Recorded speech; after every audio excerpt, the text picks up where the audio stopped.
So you went out fishing and now you would like to have some good smoked kokanee or trout. I'll tell you how I do it, and I think you'll like it as well. I'll show you what it looks like, what the ingredients I use, and how to put it all together. I use alder wood and it works beautifully, and kokanee and trout are really good for smoking.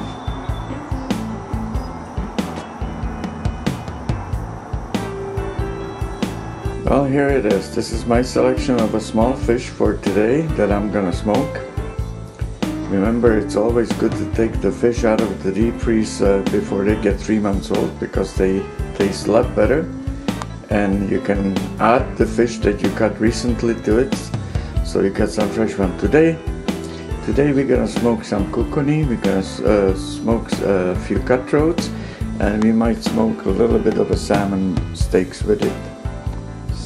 So before I go cut up the fish, I took some ingredients here and I can prepare the marinade. I like to use the pickling salt with some soya sauce, black pepper. I like to add brown sugar, and I use a little bit of black molasses with it. It's all your choice. You can do it any way you want, but just make sure that you don't put too much rock salt in it or pickling salt, because the final product could be too salty. So let's go clean some fish.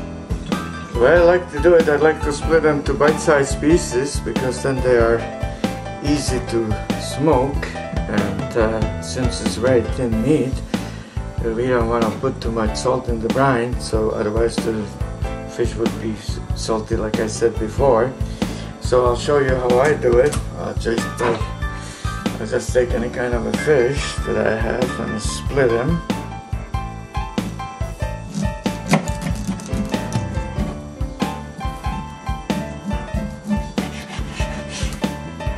Beautiful red meat. And I don't bother too much with the bones on a small fish. It's a different story when you got a big salmon or some big fish. Then you debone the whole fillet.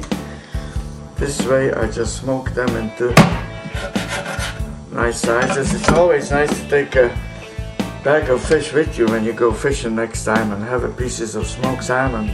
That is very tasty. So this is basically what I do. I grab any kokanee here with a small sharp knife. Sharp knife is the key here.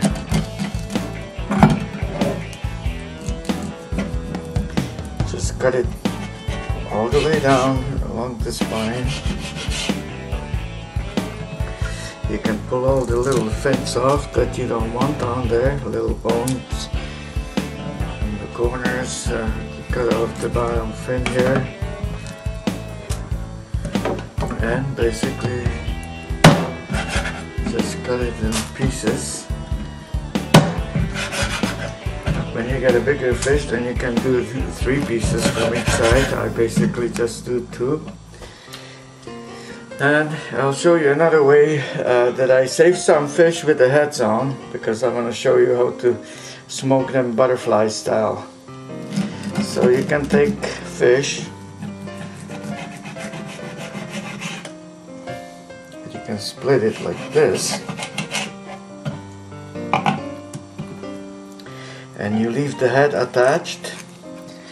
So, and you can also do the opposite cut.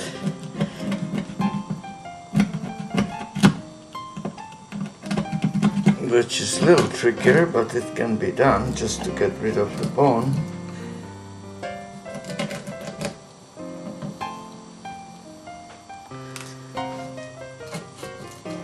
Get rid of the bone and the tail.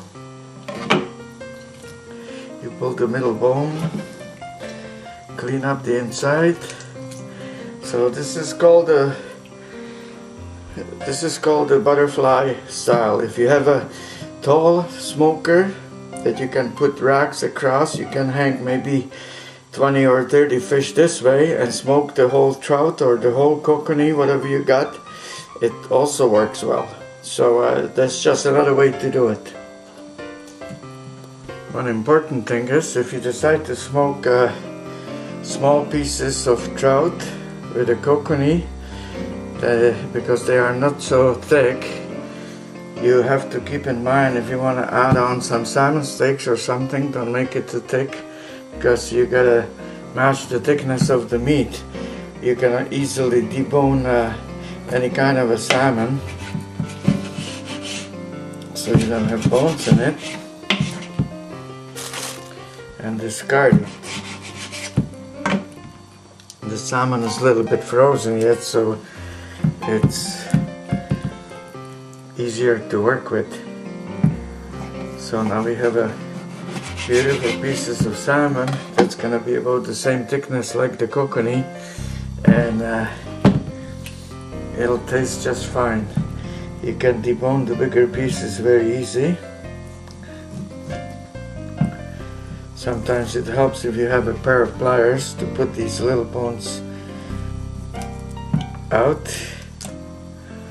but that doesn't take long to do it this way either. So, well, I think we are done, so let's make up some brine, wash the fish, and we'll put it in for 10 hours or so.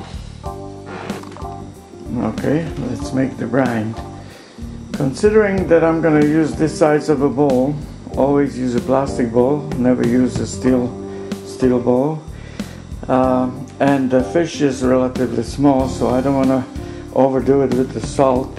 So I have poured about less than a quarter of a cup, which is perfect.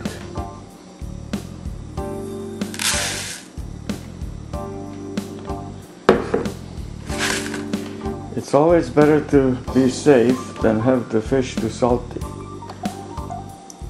I like to put in a little bit of soy sauce as well. You don't have to overdo it with that, because it has a lot of salt in it as well.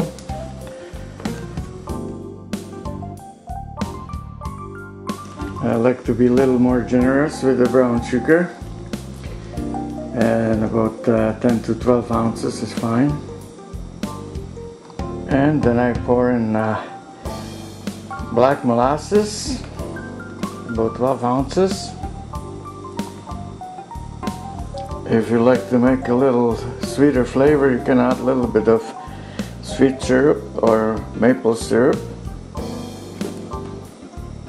But I add hot water here because it helps me to dissolve the brown sugar. However, you don't put the fish in yet. You gotta make sure that it cools off, and to cool it off you can add ice cold water later after you dissolve all the contents.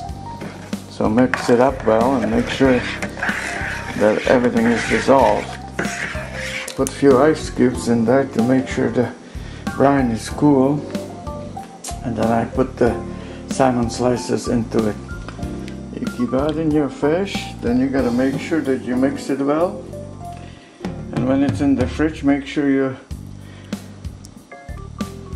come back in about 3 or 4 hours and stir it up a little bit. You should keep it in the marinade for about 6 to 10 hours, whatever you prefer. You can also dip your finger in it like this and taste it and see if that's the right flavor that you want to accomplish. So you might either dilute it or leave it as it is and take it out in shorter time, but make sure you wash the fish well after you bring it out from the fridge. And then you got to put it on some kind of a towels, let it dry so the glaze will form on top of the fish before you put it in the smoker. Well, we can see after about an hour and a half that the glaze is forming very nicely. The meat is changing red. And we're gonna load the racks in the smoker now, smoke it for 2 or 3 hours. And then we can apply a little maple and honey glaze to give it an Indian candy flavor. So it's all in the smoker, it's just about all ready to go. Now we're gonna put the chips on. It'll start to smoke in about 20 minutes, but before we close the door, we make sure that there is no, we gotta make sure that there's some spaces so the smoke can go right through from rack to rack, and that the smoke can travel freely between the meats. So make sure that it's not all squashed together and leave some spaces between. Okay, let's fire her up. Here they are, outside in the smoker, and it's been smoking for about 2 hours. I think it's got another 6 or 8 hours to go.